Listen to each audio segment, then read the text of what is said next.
Your grandfather founded the Llano Distillery in Tequila Town almost 100 years ago? 125 years ago. 125 years ago. Yes. So can you share with me how your family ended up being in tequila? Yes. Thank you very much for being here, and thank you for inviting me. It's a pleasure to me sitting with you and talk about tequila. This is my passion. And I have the opportunity to born in an industry. I'm the fourth generation directly to making tequila. And yes, El Llano belongs to my family since 1900. We're going to celebrate 125 years with the distillery. And then the late 80s, my brother and myself, we are making Arette. But my grandfather in 1926, I believe, they started with Orendain, with a brand. That was the 100 years I was thinking of. Yes. So that was when the Orendain brand was founded. Gotcha. Yeah, because before that, we don't have any brand. We have only the distillery, and we make tequila. They make tequila, my family, but without any brand, only in a bulk. And they were selling it to other producers like Cuervo or... Yes, and also to United States. They send it in small barrels. They bottle it in United States with different brands, a lot of different brands. So what about the history before 1900? When did the Orendains first arrive in Tequila Town? And were they farmers or were they doing something else? Yes, at the beginning, my family was farmers. They have cows, they have horses and everything. And then they sell medicines. They have like a boutique. Pharmacy. Yeah, pharmacy. And after that, one of my grandfather's cousins, they start making tequila. And my grandfather, he stayed by himself because his grandfather passed away. And he started working with his uncle in a Del Llano distillery. And since 1900, they're running the distillery. There was a very tiny distillery in town. And around 1926, 1930s, my grandfather running with a Orendain brand. They increase the sales, they increase the business, and they have to move to the bigger distillery, and they buy La Mexicana. Yes. La Mexicana is a very cross street of the El Llano, all the way to the end. And my grandfather, he didn't want to lose the distillery, and he buy it to his father. And my grandfather, Don Eduardo, told me, when your father told me he want to buy it, I feel like I'm going to lose your father because they want to move by himself. But my father tell my grandfather, no, I'm going to be with you always. I want to save this distillery, but I will working with Orendain all the time. And he did, He's still alive, thanks to God. He's almost 89 years old, and he's okay. Every other week, he get in a distillery, walk around, in Tequila Town, and talk to us, tell something, and they're back to Yes. And El Llano Distillery closed for a period of time in the 60s, was it? Yes, that was only like maybe 2 or 4 years, something like that. When my father started working with my granddad, and then he have employees to run in the distillery, to make tequila in bulk and sell to different companies, When Eduardo, my brother, and myself, we are ready to be in the business, we jump to the distillery and start working there, And we catch, different things in the distillery, and we tell my father, hey, something happened in the distillery. And he say, yes, I know. I prefer have 70 pesos in my pocket, something, and 100 pesos, nothing, 30% is the cost to running the distillery. And after that, Eduardo, my older brother, and myself, we are running the distillery and sell tequila in bulk, to different companies, you were selling to Hong Kong for a while, is that right? The first exportation with the brand Arette was Hong Kong. Yes, that was amazing. And Arette is the name of the horse. It's a Mexican horse. Oh, yeah, I want to get onto this story because it's a great story. Yeah. Yes, I will tell you about that. Maybe let's get to it a little bit later. Let's save it up because it's such a great story. Just going back to, take us back to sort of 125 years to 1900, when your grandfather first set up the distillery. How do you picture Tequila Town back then? Obviously, it wasn't as touristic as it is now. Anyone who's been there will recognize that it's a serious tourist attraction for obvious reasons. But how do you imagine the people that live there? What were their lives like, and how was it different in terms of distilleries and the tequila they were making to today? You know, at the beginning, the tequila wasn't a very good spirit to drink. You know, the tequila was only for local people. You know, maybe for the doctors or maybe for the military army, something like that. But the tequila started moving faster. Yeah. After the 1999, you know, before that, we sold tequila to United States to have a party, to get drunk, and to make margaritas. But now, tequila is in the best shelves around the world. We can compete with the best cognacs, with the best scotches, with the best spirits around the world. Maybe 40 years ago, the tequila have to be very strong, have to be very aggressive when you drink it, you know. And Why? I don't know, you know, in the past, the Mexican artists, you know, like the Mexican movies, the Mexican movie, they show to the world how to drink tequila. Get in a cantina, make a party, drink fast, and get drunk, you know. And that was okay maybe in that time. But now, you have to enjoy the flavor of the tequila. You have to kiss the tequila. Each shot that you drink it, you have to kiss. It's like a pretty lady. You know, you have to talk with her slowly and kiss and everything. It's the same the tequila. How do you sort of feel about the return to more traditional production techniques within tequila? You know, we're sort of seeing Tahonas being reintroduced. Brick ovens are being kind of prized for the way in which they cook the agaves. Fermentation, you know, some distilleries are using, I think you use concrete and steel, correct? Yeah. So returning to maybe older materials that produce a more traditional style of tequila. You talk about how a lot of these products in the past were quite harsh, and yet they were using these traditional techniques. And now those same techniques are being used to make tequilas that are incredibly nuanced and complex and soft and vibrant and all of these things. They're sipping tequilas. So how do you kind of, I guess, sort of join the dots there between traditional production techniques being used to make exquisite modern tequilas? Yes. You know, the make the way tequila is easy because it's agave, cook, squeeze, fermented, and distill it. How to do it? You know, in the past, that was the only tool that we have that was a tahona to scratch the agave.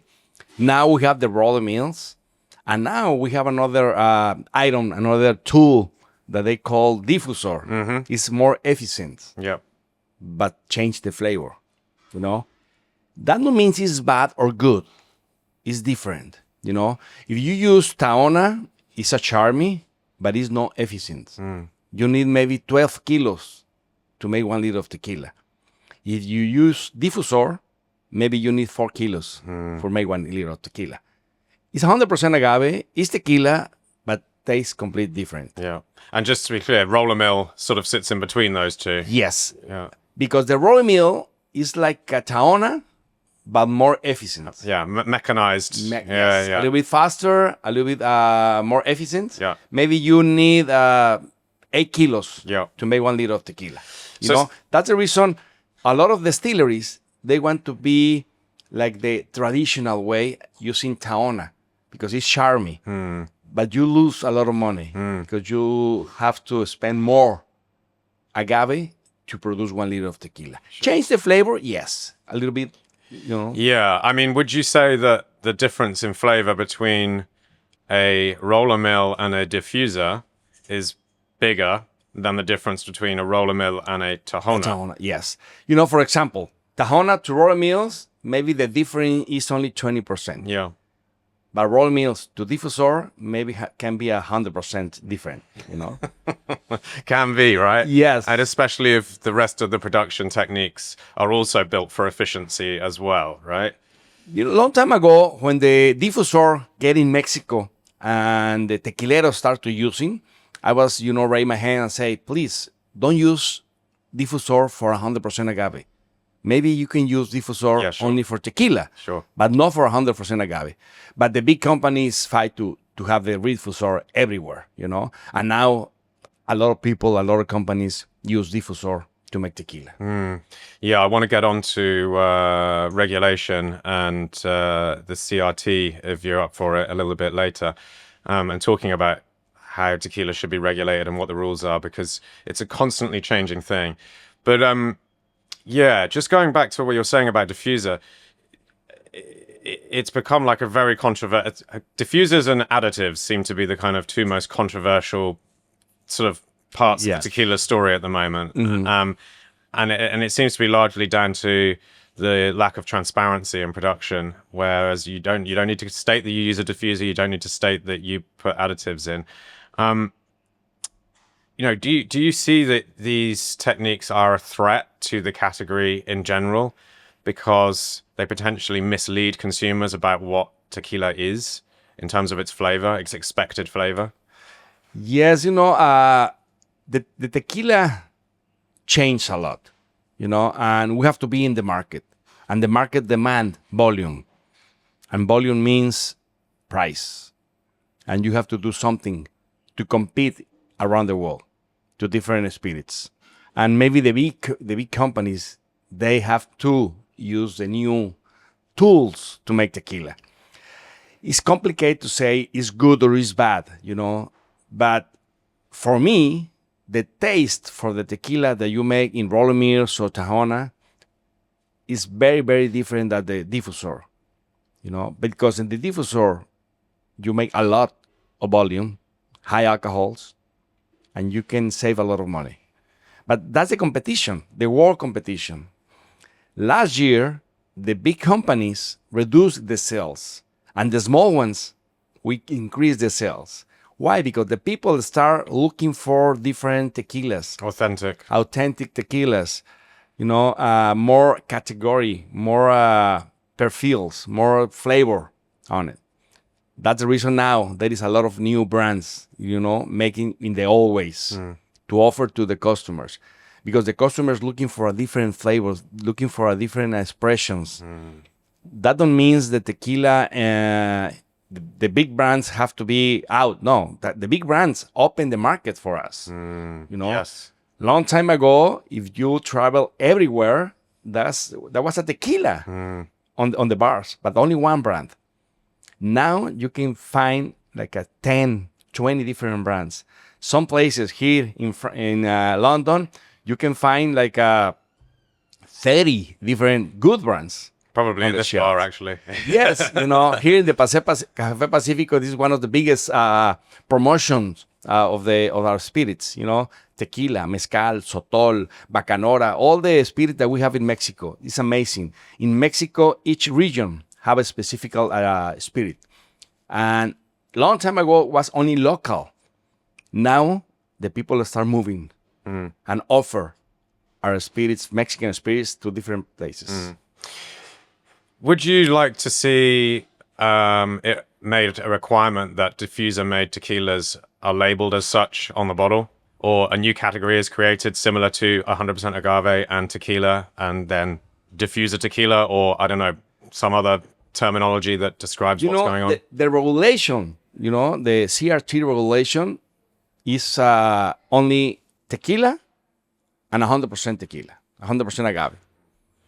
It's not necessary to use diffusor, Tahona, or rolling mills, The people, the small brands, start talking about Tahona process because it's more charming to offer to the customers, But it's not like a regulation. You have to put it.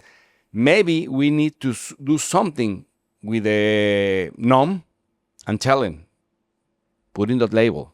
If you make with the Tahona, put it with the Tahona. If you make with the rolling mills, you put rolling mills. If you make with a diffusor. But now, it's no obligation.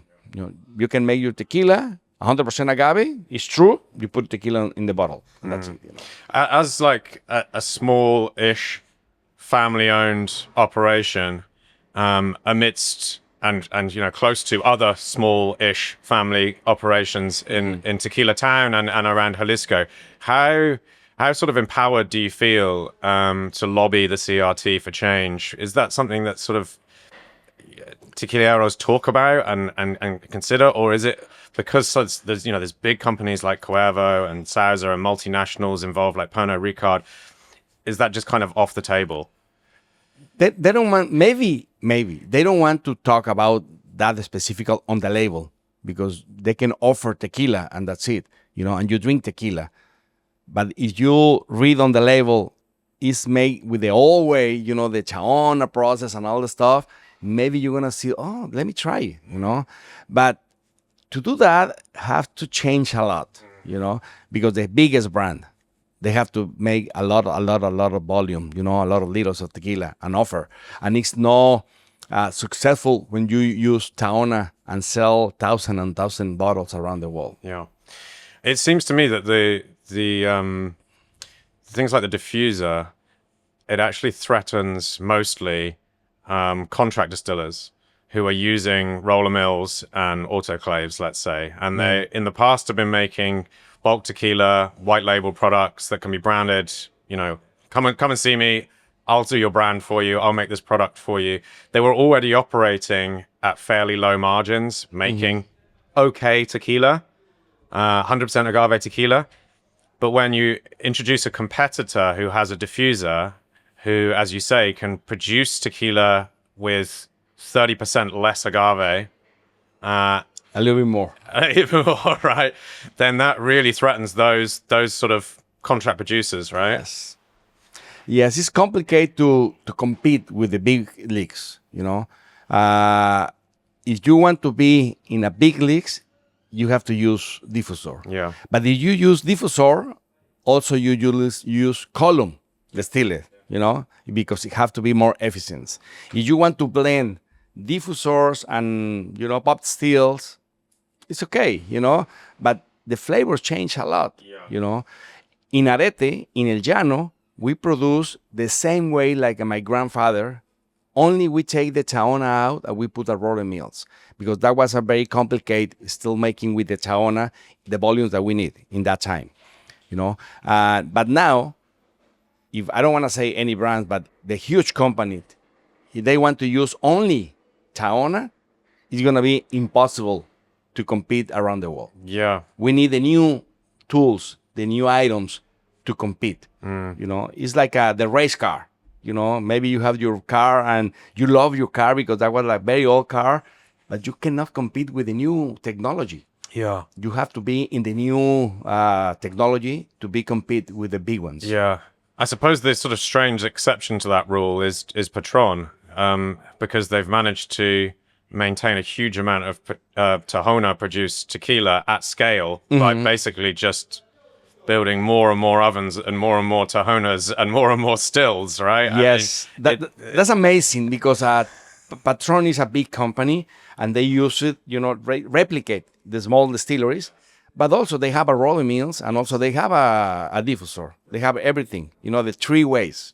And they offer the three ways. And maybe they blend some liquid, for the Taona and roller mills and maybe diffusor. I'm not sure. I don't know exactly. It's inside the company. I didn't know they had a diffuser. That's interesting. Yeah. Yes. All the big companies have to have. Yeah. To keep up with demand and efficiency. Yes. Yeah, sure. Maybe they can have inside the distillery or maybe they can have in another place, But to be in that big leagues, they have to have. Yeah.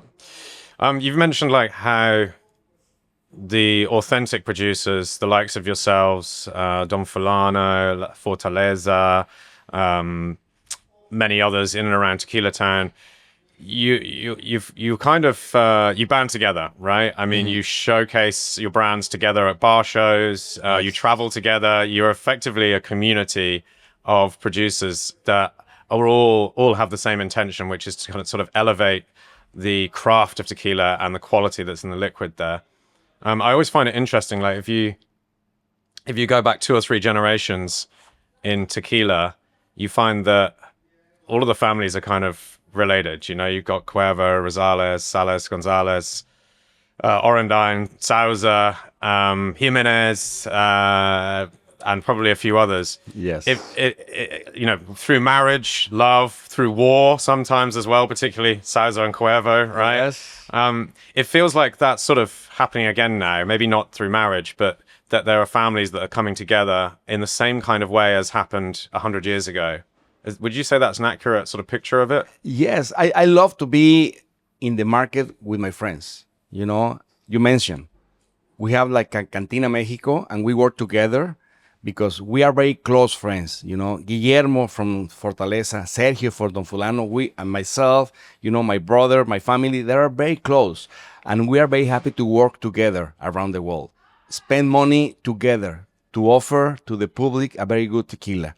If we put together all the effort, we're going to get far away, And sometimes we invite different companies, different friends, like, Tequileño, like a Calle 23, and also Raicilla, La Venenosa, and also Mezcal. And we invite the people because we want to offer a Mexican spirit to the world.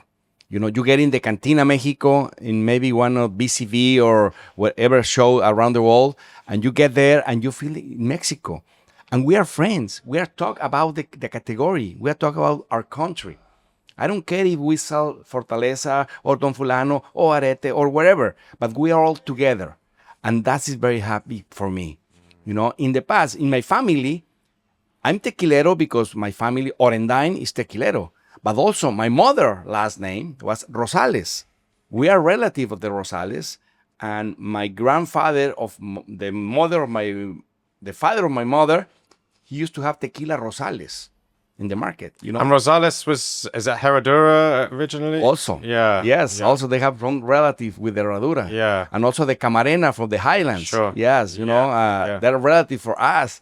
And all around, maybe 40 years ago, the 30 distilleries was related. Yeah, I think at the Casa Camarena Distillery, they have a family tree. Yes, on the wall. Huge. It's very wide. Yes, but it has all of the family names we've mentioned, and maybe one or how two. They relate. Yeah, and realize that everyone's related. Yes, yeah, it's amazing. Yes, I tell them cousins. Yeah, maybe we are not cousins, but we are relatives. Sure. So somewhere around the world. Yeah, yes. yeah.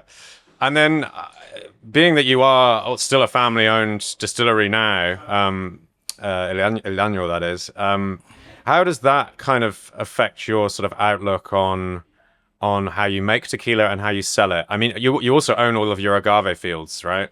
Yes, we have our own agave, and we use agave for my family.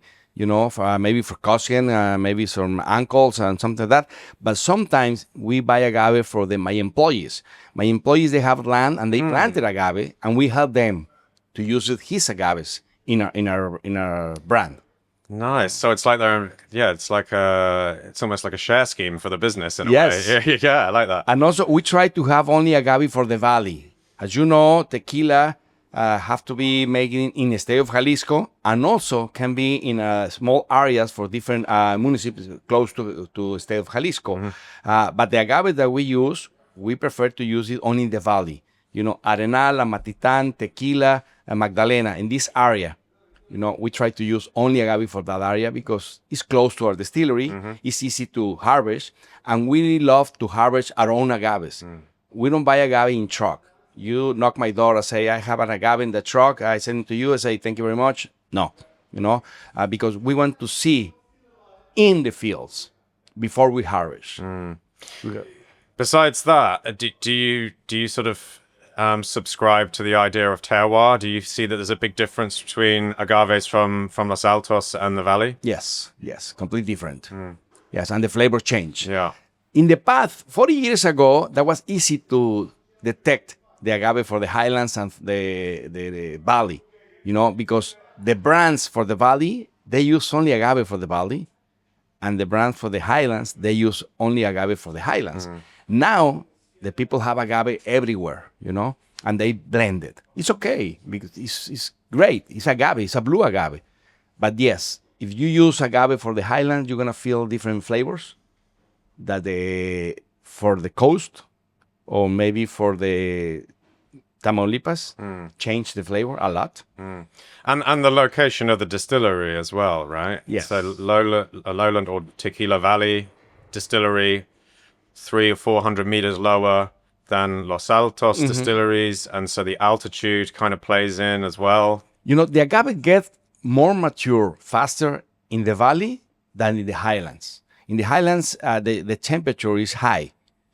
And at night, it's cold and the agave close. And they have to work a little bit more to growing. Yeah. Let's continue sort of talking a little bit about production and about how you make Arette. I would, excuse me for kind of butchering this, but I would kind of largely describe the distillery I've been fortunate enough to visit as kind of two distilleries in one, because you have two different ways of cooking agaves, you have two different ways of fermenting, you also use the stills differently for the two types of tequila that you make. So maybe you can expand on that a little bit and describe exactly what you're doing there. Yes, in El Llano, that is the house of Arette, we produce two styles of tequila. The Arette Classic, that we bottle in a square bottle, and the Artesanal, that we bottle in a round bottle, Blomhouse bottle. And the reason that we make these two different tequilas is because when we catch the people using for bars, cocktails, the most cheaper tequila. They want to have money and they use the cheapest tequila to make cocktails. And we want to make a high product, very good quality, very good competition price. Yep. We are not the lowest, but price and quality is a very competition. And we offer this tequila to the to use cocktails, to make margaritas, to make all kind of cocktails, but a good tequila. But also we make Artesanal to put on the shelf and sipping and enjoy the flavor of the tequila. In the classic line, we have only right now Blanco and Reposado to make cocktails. And the Artesanal line, we have Blanco, Reposado, Anejo, Extra Anejo, and a high proof. The 5 different expressions of Arette. And the process is a little bit changed. We have the autoclave and we have the brick oven. We have a rolling mill to squeeze the agave, and we use wild yeast with the same use of the agave in our distillery. And also in the fermentation process, we have a concrete tanks, cement tanks, and a stainless steel tanks to do it. And you use wild yeast for both? Both, yeah. Yes. And then we do a double distillation in the pop stills. Now we have a stainless steel, pop still, but with a copper serpentine inside. And we do cut and heads and tails. And we get the body of the distillation for the classic, but we get only the heart of the distillation for the artesanales. What means that? It's different? Yes. One batch of classic, we get 1,200 liters, and one batch of the artesanal, we get only 600 liters. It's only the 50% less, but more concentrate, more flavor. You try both tequilas, side by side, you're going to feel a lot of difference. Even if we make in the same distillery, almost the same process, but pop still, we change a little bit to offer very good tequila to make cocktails. The people in the past, they drink cocktails, they get drunk, and they feel bad. And they hate tequila after that. And now we have to tell them the tequila is a very good spirit. Try it. Sometimes in a shows, I offer tequila to the young people. Immediately they say, tequila? No, please, it's horrible. I feel very bad after my trip to Mexico. Yes, but they drink a lot. If you drink a lot of water, you're going to feel bad. Yeah. If you drink a lot of coffee, you're going to feel bad. Yeah. You have to drink responsibility. Yeah. In a good quality. In this country, especially, we're not very good at drinking in generally. We tend to go out, we get overexcited, and we drink more than we can handle. And for tequila, and there are other spirits that fit into this as well, often it's only consumed when someone has already had like 8 pints of beer, 5 gin and tonics, a bottle of wine. They're already drunk, and then they start on tequila, and it's normally bad tequila anyway. And then when they wake up the next day with a hangover and they're like, oh, it was the tequila that did it, Yes. But what happened with the beer? What happened with the gin? Exactly. Yes. And then I think that kind of this sort of myth that tequila was the cause then carries through society. It becomes cultural. In the UK, this is. And so people just automatically blame tequila, and it gains a reputation. This is changing, of course. It's changed a lot since I was like 18 years old. But it gains this reputation where it's like, oh, it's probably not great for you. It's fun at the time, but that's because you're drunk. And then afterwards, you're going to regret it. And that sort of needs undoing, I think. People need to be introduced to tequila like yours, and to sip it and to appreciate it, to understand that actually this is not harsh, it's not fiery. There's a huge amount of complexity and depth and amazing things to find in the glass. And actually, this is how good tequila should be consumed, not just like whoosh after 8 pints of beer. I tell the people, the tequila is not for shot. Tequila is not for muppets. Yeah. To get drunk faster. You want to get drunk and you feel the effect, drink another spirit. Yeah. Vodka, gin, I don't know, rum, whatever. But tequila, the raw material that we use, we was thinking about 7 years ago, at least, when we planted the agave to producing tequila. To have you shot on your table, the tequileros, we was thinking 7 years ago to have you shot in your table. Be respectful with that. Don't waste it. Don't waste it. Don't drink fast. Don't drink shots, muppets. It's complicated because the culture in the past was exactly like this. Give a shot, get drunk, make a party, mariachi, fiesta. Yeah. And that was tequila. Yeah, well, you mentioned when we first started the kind of Mexican culture of higher strength, and because it was, in the cantina, shoot it back, makes you a man kind of thing. It carries through, Yeah, and in the United States, the age to drink tequila is 21 years old. In Mexico, it's 18. And all the young people cross the border in Mexico when they are 17 or 18, and they get drunk with tequila. And they feel bad.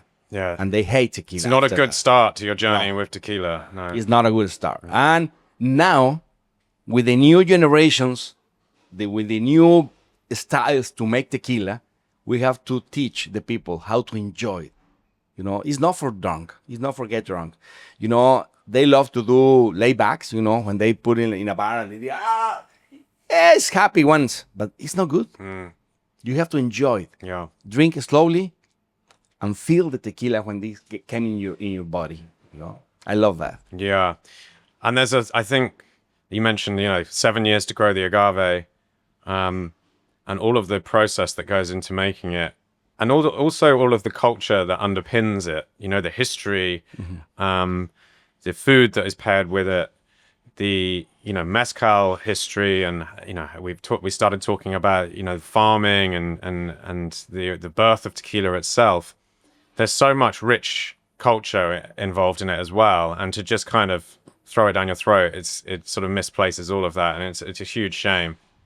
I think everyone would benefit from a good trip to Jalisco and to visit a good tequila distillery like yours, and then it sort of helps you understand a little bit more about the culture and the hard work that goes into it. Yeah, we don't try to change the people to drink tequila and don't get drunk, because sometimes you want to be drunk, you want to feel that, And we have events, we have tours to tequila. We call industry trips. And we have 6 industry trips at a year. 2 in January, February, 2 in summer, and 2 in the Dia de Muertos.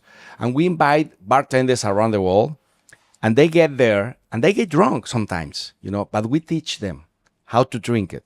If you want to drink more and you want to get drunk, it's okay. It's going to be very complicated to us to tell the people, don't get drunk, but drink responsibility, enjoy. Don't feel bad. Because at the end, if you drink, like I say, a lot of water, a lot of coffee, a lot of milk, you're going to feel bad. But if you are drinking tequila and water, we say, water up all the time. You're going to feel very, very good at the next day. This is my job. I've been in this business for all my life. And I have to sit in front of my customers every other day. For example, in this trip, I'm going to be out of town almost 45 days. and I have to be every single day with different people talking about my brand and drinking tequila. Imagine if I lost every single night drinking tequila. Yeah. I'm gonna dead Yeah. as soon as possible, But I drink slowly, and I enjoy it, and I talk to them. Try the Blanco, try the Reposado, try the Extrañejo, whatever. But only a couple, not too much. Last night, we went to different places, to the liquor store, and then to the bar, and then to a restaurant. And this morning, I wake up in the morning, take a shower, and I'm here. Pretty fresh. Yes, fresh. And last night, I was drinking tequila, but not a lot. Only the amount that we can support. Yeah. Well, it's 11 o'clock in the morning now, and I think we should taste some tequila, if you're okay with that. Yes. Yeah. Some place have to be at 5 o'clock in the afternoon. Yeah. Right now, we have aquí Reposado and Extrañejo. Mm-hmm. If you want, we can start with Reposado. Let's start with Reposado, yeah. That'd be great. So, and while we're tasting this, maybe let's just break down production again in a little bit more detail. So you mentioned that one of the first distinctions between the two marks of tequila that you make at the distillery is autoclave and brick oven. And the artisanal, which we're about to taste now, it starts in the brick oven. So just for anyone who's not sort of quite aware of what the difference is between these two cooking methods for the agave, how would you sort of describe them in terms of their process, how long they take, but also the differences in flavor from the resulting tequilas they make? Okay, to cook agave in the autoclave is like a pressure cook. You cook with a pressure, temperature, and faster. We spend like 18 hours cooking the agave in the autoclave. In the brick oven that we have is bricks that we make with this fiber of the agave for the distillery and a volcano stone, to cook the agave. And we spend 38 hours cooking the agave, only temperature, very slow, At the end, the flavor of the agaves from the oven and from the autoclave is gonna be a little bit different because you cook faster. It's like in your house when you cook something, faster. You use microwave or the oven, It's changed a little bit, The artesanal line we use only for the oven. Salud. Salud. And here you're gonna feel a lot of different flavors. So this is Reposado. So Reposado. this is aged between 2 months and 12 months, right? Yes. To call Reposado by regulation, at least have to be 2 months in wood. Can be barrels for 200 liters, or can be big tanks for 30,000 liters. In the case of Arette, we use only barrels. We use bourbon use barrels. And we age in the case of the artesanal, between 8 to 10 months. Why we say 8 to 10 months? Because it's natural. The color and the flavor that we have on the bottle is natural for the wood. We don't add any coloring, any flavor. It's natural. That's the reason we open the barrel and we taste it and we check the color. If we need more time, we left a little bit longer. Yeah. And like for those people just listening, you can see on this, the color is very... It's not clear, crystal clear, but it's not far off. There's only a little bit of color on there. It's just very slightly colored. I mean, I sometimes think that high quality Reposado like this is actually a really good tequila to initiate someone into the category, to start tasting tequila, because sometimes Blanco can be a little bit spicy, have a little bit more of an edge to it, whereas Reposado, that short period in barrels, it just softens some of that off, makes it that little bit sweeter. You get some just slight oaky notes coming through. And for a lot of people, I think that's a really good starting point in tequila. What do you think? For me, yes. If you want the fresh time, try to Reposados, Añejos, and then Blancos. But when you enjoy the tequila, drink Blanco. Because in the Blancos, you have all the flavor. The purest expression. Expression for the agave. In the wood, you have a lot of flavor for the wood. If you use white oak new, or use it for a bourbon, or whiskey, or rum, because to age in our tequila, have to be white oak, but can be new or can be used. In the case of Arette, we use only bourbon used barrels from Kentucky. Why? Because when we start aging tequila, we have a very good relationship with that companies, and they offer me barrels. My brother Eduardo and myself, we decide to buy some barrels from Jack Daniels, and we age in tequila in that barrels.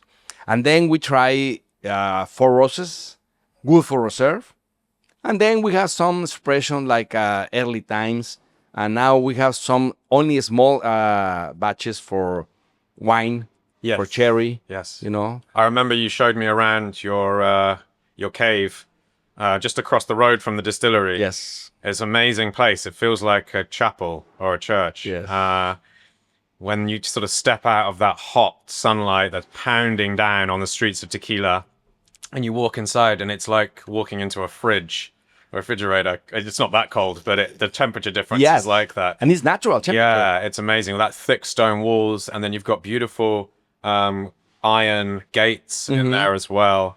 And yeah, I mean, it really feels like a holy place because it's so quiet. It is a holy place. Yeah, it is a holy place. Yeah. So I respect. Yeah. You know, when I get inside, I feel in like another planet, you know, because I feel like the barrels talk to us and feel the movement inside, you know. And, you know, there is an angel share inside the warehouses, and they love to drink tequila at night, but they love to drink extrañejos because we lost a lot of volume, the extrañejos. When we open the barrels, it's almost 50% off, you know. Wow. Yeah. Yeah. So while we enjoy this, and by the way, it's beautiful. It's a beautiful liquid.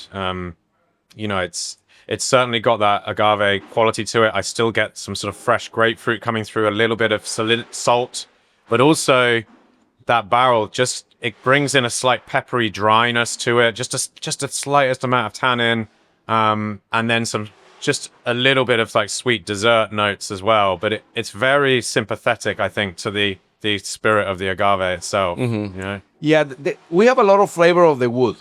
You know, the wood that we use is a Jack Daniels, and the flavor change a little bit in the barrels and get a lot of flavor of the bourbon. If we change, for example, for a Scotch, it's gonna be different. Yeah, sure. And we change it for cherry, it's gonna be different. You know, but we love that flavor, and we don't recharge again the barrels. We use it several times. What they don't give you flavor and color, we sell to different companies, and they use it because the barrel is never thrown away. You can open it and recharge again and use it and use it. You mentioned fermentation. You have two different ways of doing this. One is in steel, the more modern way, arguably, and the other is in concrete. Can you sort of pick those apart as to what difference the material makes in the fermentation? Yes, the time and the temperature in the concrete tanks is different than the stainless steel. In tequila, we never have a very cool season, you know. We have a warm season. And when you have the juice in the concrete tanks, you can control better the temperature. In a stainless steel, it's faster because the temperature change back and forward, back and forward. And this is to do with insulation, basically. The steel warms up and cools down more quickly, whereas the concrete, a bit like when we talked about your barrel store, the thick stone walls there sort of insulate it from the outside heat of the town. And similarly, concrete fermenters insulate the fermentation from the heat outside. It's more uniform. Yes. You know, the temperature don't change a lot. And the time we spend like a 6 days fermentation in the concrete tanks. In the stainless steel, because at the day is hot, at night is cold, you change and you do faster. And maybe we spend 4 days fermentation in the stainless steel tanks, you know, and the flavor change a little bit. When you get in our distillery, you see the fermented, they start moving by themselves because, you know, the microorganisms, the yeast, they start eating sugar and making alcohol. And when you change the temperature, they do faster. And when you control the temperature, they're going to be slow. Doing the same, but very slowly. When did you introduce the artisanal line? A long time ago. I don't exactly remember the dates, but maybe 1999, something like that. So pretty early on then in the whole Arette journey. Yes. Yeah. You know, at the beginning, we just changed the bottle for a very artisanal line.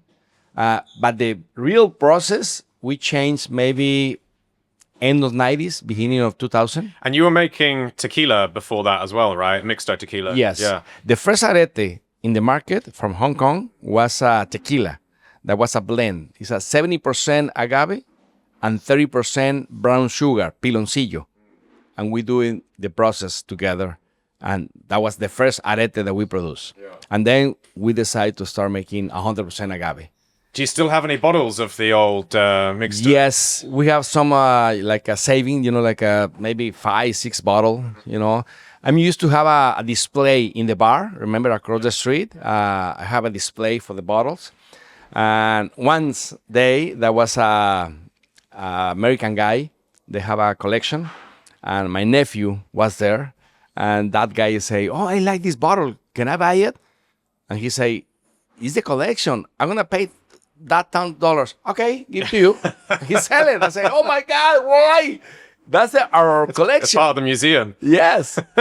But, you know, it's complicated. The new generations, you know, they want to be new, everything. Although if he paid thousands for it, I should think if you rewound back to the late 1980s and someone was willing to pay thousands for your bottle of mixto on your new distillery or new brand that you just started, yes. yeah, you'd have been quite happy. That was a very good tequila, you know. Even if it was 100% agave, that was a very, very good tequila. And you know, when we changed the regular tequila, the tequila mixto, to the 100% agave, I was thinking that was very easy, but it wasn't. It's complicated, you know. It's changed everything when you make 100% agave. Because the high alcohols, you know, the esteres and everything is changed. You have to be careful in the fermentation process. You have to be very careful how to cook the agave. You know, for example, if we cook the agave in the autoclave and we just open one door, the flavor change a lot. And the character of the fermentation change. We have to open both doors at the same time and cool it down before we squeeze the agave. You know, if we squeeze warm, the agave warm, the flavors change, the fermentations change.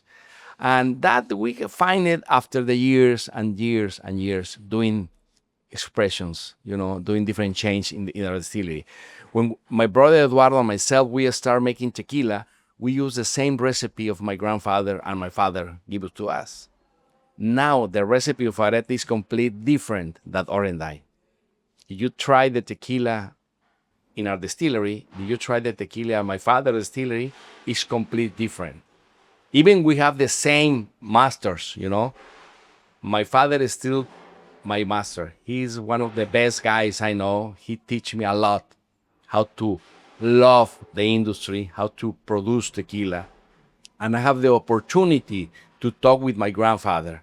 And he was amazing, man. That was amazing, man. He tell me, I was like maybe 6 years old, 7 years old, and he asked me, hey, kid, do you want to sit in this chair?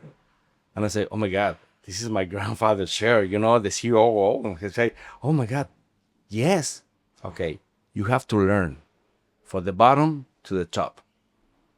Maybe you can jump to be in the college and study, you know, master degrees and everything, but you have to learn on fields. And he sent me to the fields, and I learned since I was a kid how to see the ground, the agave, and then how to process the agave in the distillery. And then he sent me to the market to sell tequila. And now I'm very proud because I know the plantation, I know the process, and now I offer tequila to the public, you know, all the steps. I think this is the secret to successful multi-generational family businesses. Where things normally go wrong, it seems, is when you have the founder who started with nothing. They worked hard. They understood the business from bottom to top. They make some money. And then the second generation, they don't have to work so hard. They don't have to know about all the kind of real details of the graft and the hardship and, you know, the land and the farming because there's already a load of money and they can get their degree. And then the third generation comes along and they're even more wealthy. They've got even more money. They don't have to do any. You're just CEO, okay? And this is when things sort of seem to fall apart from a family operation. Whereas, like what you're describing is that every generation of Orendain, at least, you kind of have to walk the same path in order to get to the stage where you're at now, where you have your brand and you travel around, you sample it, but you know all of the work that goes into it. Yes. And also I tell my kids, you know, my sons and my nephew, you have to learn from the bottom to the top, you know. Yes, now they have more study than myself, you know. If you talk with my son and you talk with my nephew, they speak very, very good English. My English is not very good, you know, but I try because I learned English when I was 22, 21 years old. And they learn English since they start talking. That's the reason I tell them, you have to learn how to make tequila from the bottom to the top. You know, and at the beginning, if you want to work in the company, it's okay, but I offer you, do whatever you want. Work there, work over there, work different places, and then you can come to us. And that's the way I do it, because they love more the company when they learn for the bottom. Okay, should we try some more tequila? Yes. Now we're gonna try the Extrañejo. You know, let me explain a bit the category, because the people... Sure, yeah, that's a good idea. We covered Reposado. This Blanco, yeah. The Blanco is not aged. It's, all the tequila that we make is Blanco, always. Can be a different proof, different, ABV. And then Reposado, and then Anejo. And to be Anejo, at least have to be 1 year in wood. No bigger than 600 liters tank, you know? Is different than Reposado. Yep. In Reposado, we are allowed to have at 30,000 liters for the regulation. In the Añejos, the biggest one, it have to be 600 liters. In the case of Arette, always is 200 liters barrel. Always we have that one. And then we have a Extrañejo. To call Extrañejo, at least have to be 3 years in wood. This Extrañejo is almost 4 years and a half. And this is a single barrel.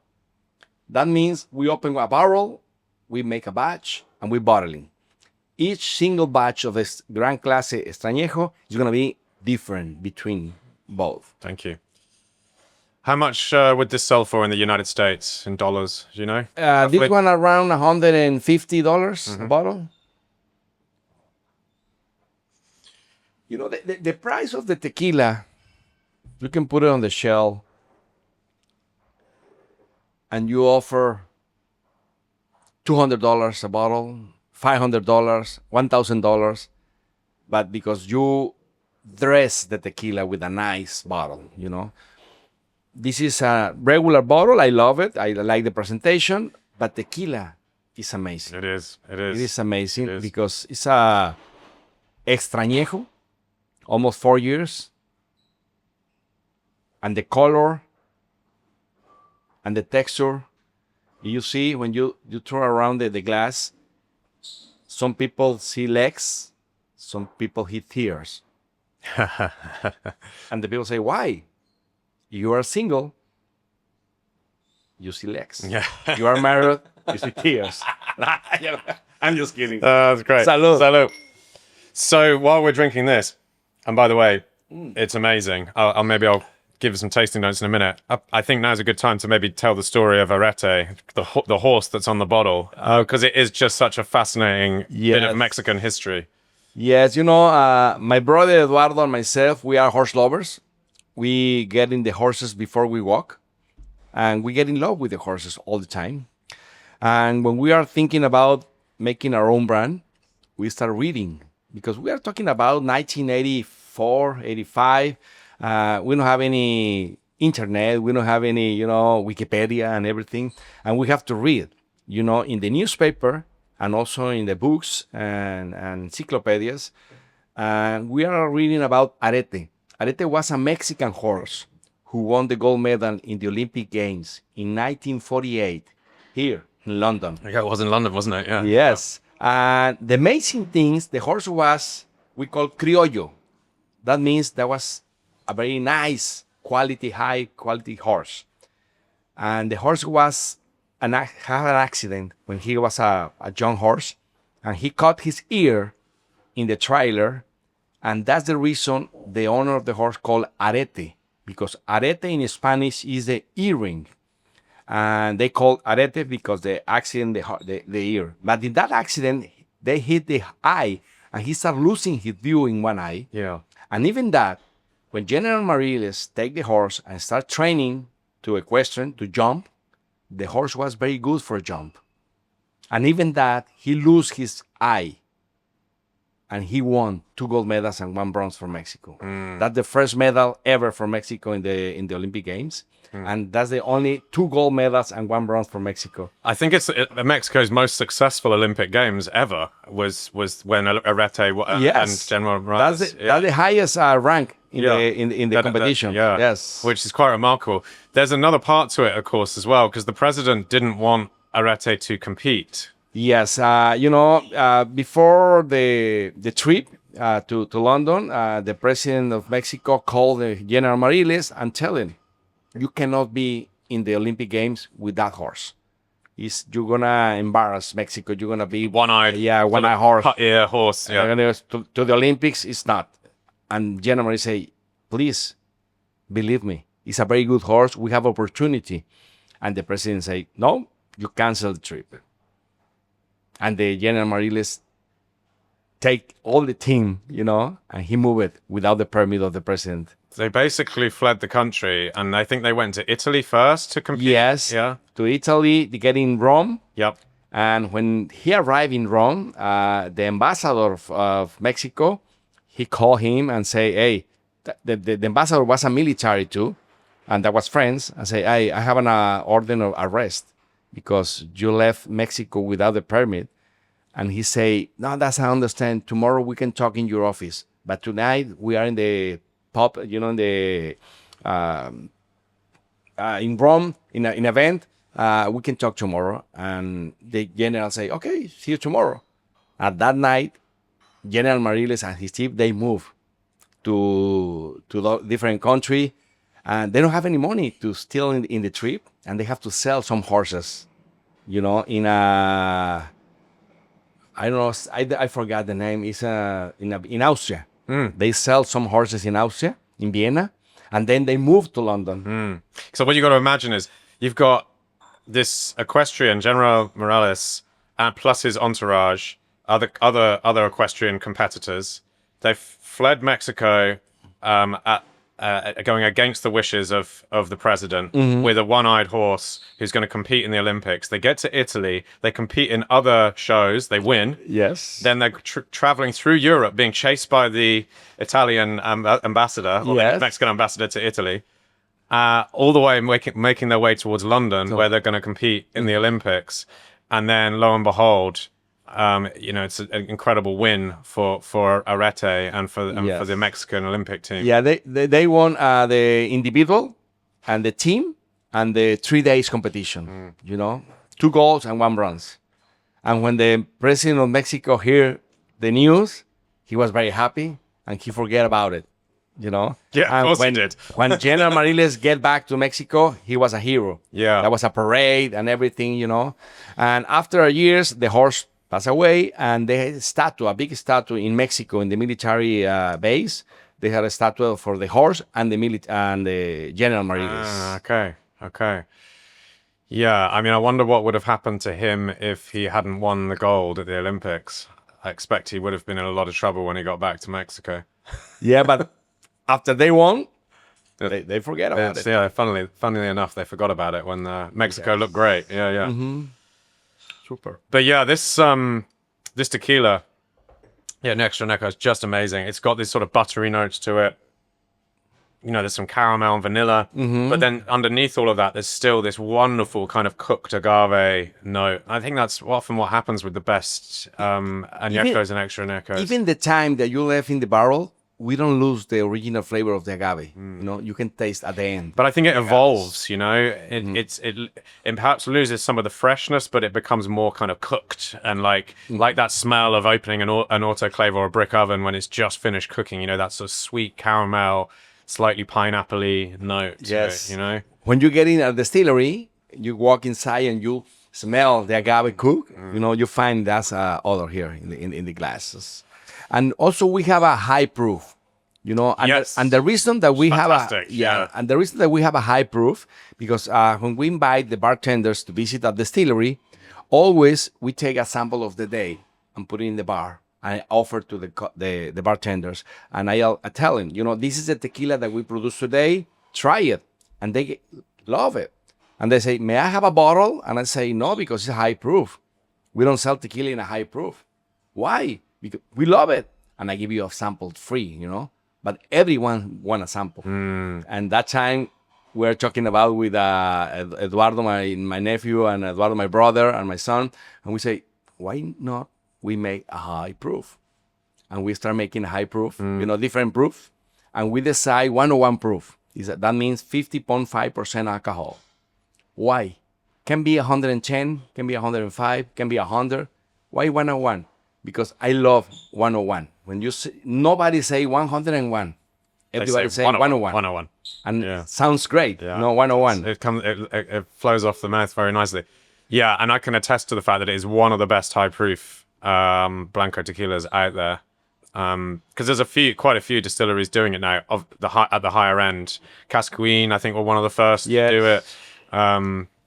I think there is a 4G. G4, yeah. There is a Fortaleza. Fortaleza, of course. There is several. Yeah, and it is interesting to try because it brings up the spice, it dries out the palate a lot, and it's a new way. I think it's a really interesting way of appreciating tequila. Just to finish up, one more question. Well, there's two parts to it.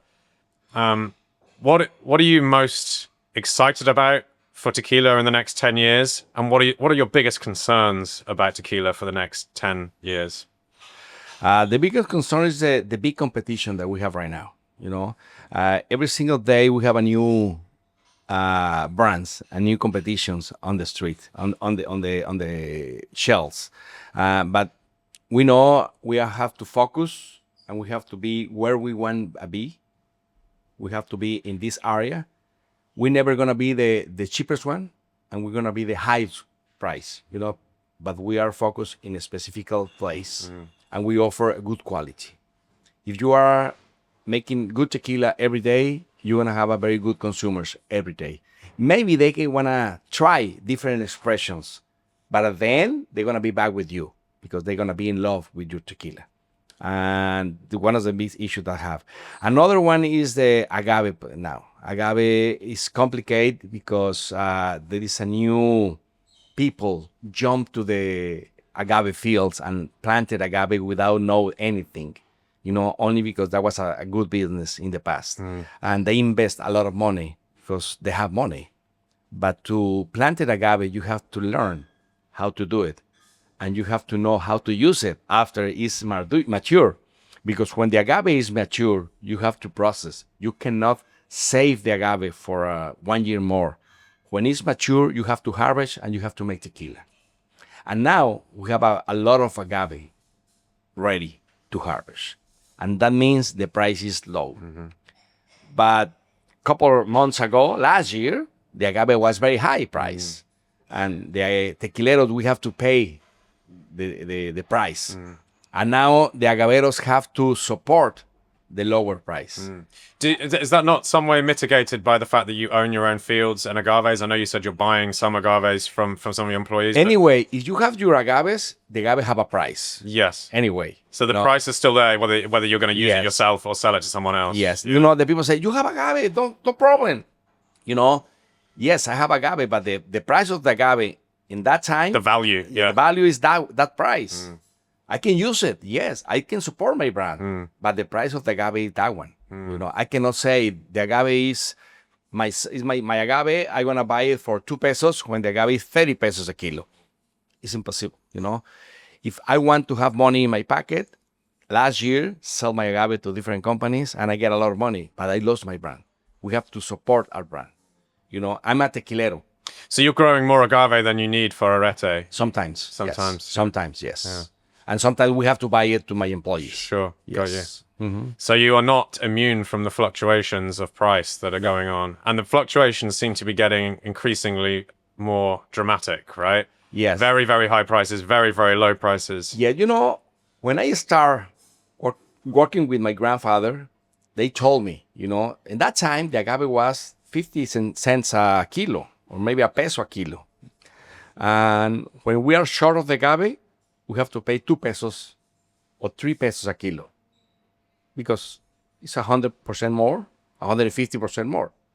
Now we sell a lot more tequila. The tequila is growing. The category of the 100% is growing a lot. And now the price is going to 10 pesos a kilo to 30 pesos a kilo. And now 30 pesos all the way to 5 pesos. Is it about 5 pesos at the moment? More or less. Yeah. Yes. And then 2 or 3 years ago, it was 35 pesos. 30 30 pesos. So that gives some indication as to how, and this, of course, is the main cost for a distillery besides probably maybe energy or whatever. But it's the raw material from which all tequila has to be made, or all 100% agave tequila. Of course, you've got other materials that can be used, like corn or whatever, in mixtos. So when you change the price of that material by a factor of like 500%, it's really going to affect how much it costs to make a bottle, right?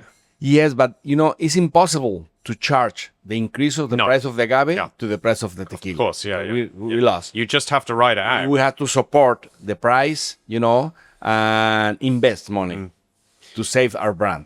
Who do you think responsibility lies with to start to try and fix these incredible price fluctuations? Is it with the growers? Is it with the CRT? Is it with another part of the Mexican government? Who should?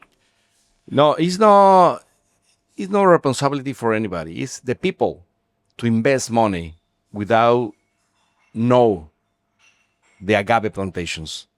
In the paper, you can write anything. If I tell you, if you invest in the agave today, 100 pesos, in 7 years, you're going to have 1,000 pesos. Oh my God, it's good. Yeah, but what happened in 7 years or 6 years? You have a contract with some tequilero to change your agave to tequila? No, they planted. You're just planting it and hoping that... And now there is a lot of agave in the plantation. That's the reason they offer and demand. If you have a lot of agave on the market, you're going to knock my door and say, I have agave. What's the price? 30 pesos. No, thank you. Okay, give me 20. Price goes down. Yeah, give me 10, And in the past, the tequileros knock, say, hey, I want your agave.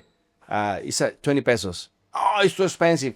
That guy give me 25, Yeah. This offer and demand is normal. So sometimes it's up, sometimes it's down. Yeah. So what is it? Education for kind of potential growers to say, look, yeah, the price is high at the moment, but if you plant this agave now and you don't really know what you're doing, in 7 years' time the price might be low. Think about that before you go through with this, because you're really dramatically affecting the market price in the future. But then how do you convince someone of that when I have a lot of friends. They call me. Hey, they invite me to plant agave. And I tell them, don't do it. There is a lot of people planting agave right now.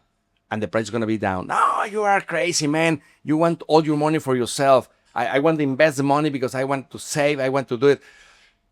Okay. I tell them, the agave is going to be down in a couple of years. They invest me without telling me. They called me last year on November. What am I going to do? I have 1,000 hectares. So? I mean, you only need to look at historically the fluctuation, that sort of 14-year cycle of up and down. I mean, it happens to be twice the length of time it takes to mature an agave, right? That the cycle repeats itself because... If you have a lot of money to invest, all the agave that you have, you can change right now to tequila. And you save the tequila in tanks. But you need a lot of money to do that. Yeah. And maybe in a couple of years, the big companies need tequila and they're going to buy tequila and they're going to buy it to you. But only if you have a lot of money in your pocket to invest. Yeah. Or you put it in barrels and then filter it for color and then create a new category of Cristalino tequila, right? Yeah. Cristalino is not a category. It's a mode. Wow. It's not in the regulation. Yeah, sure. But you can find some Cristalinos that the origin was Reposado or maybe Extrañejos. And the prices is going to be very, very different, The Cristalinos is a new mode that they start drinking tequila in Mexico, and now they offer to different places. And what means Cristalino? You invest a lot of money to produce tequila, good quality tequila, and then you invest for barrels, for give you a texture, color, flavor, and after 2 years, you filter and take it away, the color and the flavor. And then you add something sweet to offer to the customer. And then you put it in a kind of expensive bottle as well. And everywhere you go, you're trying to spend as much money as possible to get a liquid that doesn't really taste as much like tequila as a blanco, right? And you know, the Cristalino was a very good idea because there was a lot of inventories of Reposados and Anejos. To get rid of it, yeah. And they opened a new paladars. They open a new drinkers of tequila. Yeah, like vodka drinkers or people. Yes. Because a lot of it's sort of directed towards women as well, I feel. Yeah. Because the Cristalinos, the most Cristalinos are sweet. Yes. Easy to drink. Yeah.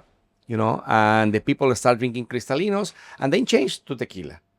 And now the Cristalinos in Mexico sell a lot.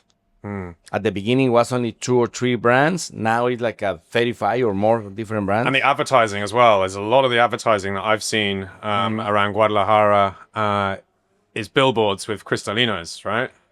The people ask me, Arette is going to have a Cristalino?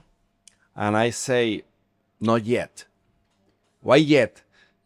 Because if the customers ask for a Cristalino, maybe I have to make some Cristalino in the future, but it's not in my plans. In my short period, it's not in my plans. Okay, so what are you most excited about for tequila going forward for the next 10 years? What gives you optimism? We still work like I do, myself, my nephew, my son, my brother. And maybe if we want to increase our sales, we have to contract some ambassadors to talk. But the ambassadors have to be very close to us. They have to be like our family. And it's complicated to contract, a guy in Europe and New York, Asia, Australia. Now we have only one ambassador. She lives in Guadalajara and she works only in the Mexican market. And I don't know if we're going to have more around the world, but now I have 4 sons. If we need ambassadors, maybe I call one of my sons. Hey, jump to us and help out with that, But I don't know. But we want to be... You need to get your sons to move to Europe, Asia. Yes. It's going to be North America. Sorry, guys. Off you go. Yes. Yeah. It's going to be complicated. But, I'm happy to do it, the promotion by myself. And maybe we're going to start contract somebody to help us to sell, Nice. Yeah, but not in this year. Yeah. I don't know what's happening in the market. I cannot say, don't say never, because sometimes we have to do it. But I'm very happy to do what I want to do. Jaime Orendain, everyone, thank you so much for thank you. Coming on. That was a great pleasure to speak to you again and learn from you again. And it's inspiring what you're doing, and the tequila speaks for itself. Salud. Salud. Gracias. Thank you very much.